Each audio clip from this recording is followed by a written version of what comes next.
Anies Baswedan makin menakutkan lawan. Gubernur DKI Jakarta Anies Baswedan kembali mendapat penghargaan dunia. Penghargaan kali ini datangnya dari Transformative Urban Mobility Initiative, sebuah lembaga dunia dengan agenda mengubah mobilitas untuk kepentingan manusia dan lingkungan dengan tujuan untuk masa depan. Anies dinobatkan oleh TUMI bersama sejumlah tokoh dunia lainnya menjadi 21 Heroes 2021 untuk bidang transportasi. Sebagian besar yang mendapat penghargaan adalah para pejabat dari berbagai belahan dunia. Banyak di antaranya adalah wali kota, gubernur dan menteri bidang transportasi. Yang menarik, di antara 21 orang hero itu terdapat nama CEO Tesla Elon Musk. Musk dikenal sebagai penggiat yang gigih dalam pengembangan mobil listrik ramah lingkungan. Anies mendapat penghargaan karena dinilai berhasil memperbaiki transportasi untuk mobilitas warga.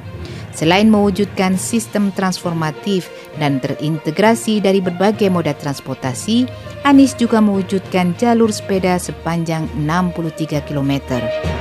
Penghargaan bidang transformasi ini bukan pertama kalinya bagi Anies. Pada November 2020, Kota Jakarta menjadi juara dunia dalam transportasi berkesinambungan. Dan tahun ini Jakarta mendapat juara Sustainable Transport Award 2021.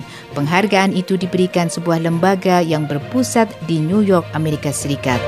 Berbagai penghargaan ini selain membanggakan, sekaligus menunjukkan kualitas kepemimpinan Anies diakui dunia. Dia bekerja nyata dalam diam, tidak perlu melakukan berbagai aksi pencitraan artifisial agar disorot media massa.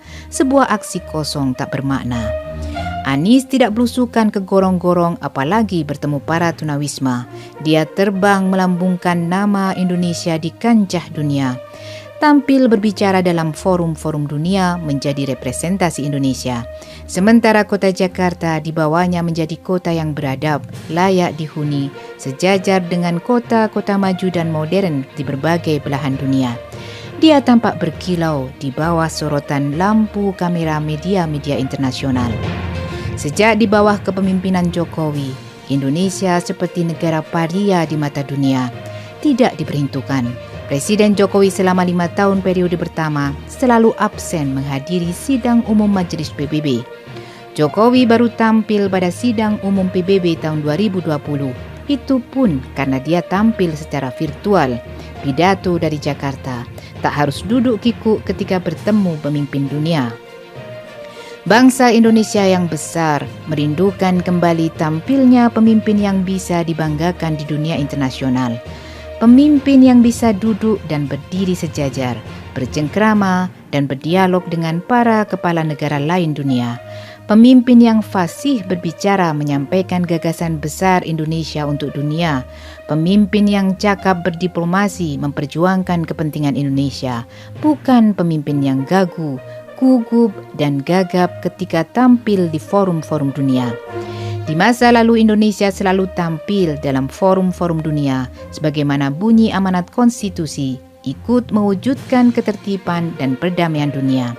Di masa Orde Lama, Presiden Soekarno adalah salah satu tokoh penggagas gerakan non-blok. Soekarno adalah singa podium di pentas dunia.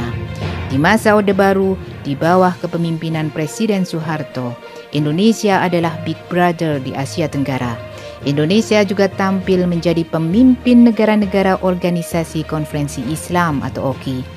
Kepemimpinan Indonesia itu berlanjut di bawah B.J. Habibie, Abdurrahman Wahid, sampai Susilo Bambang Yudhoyono.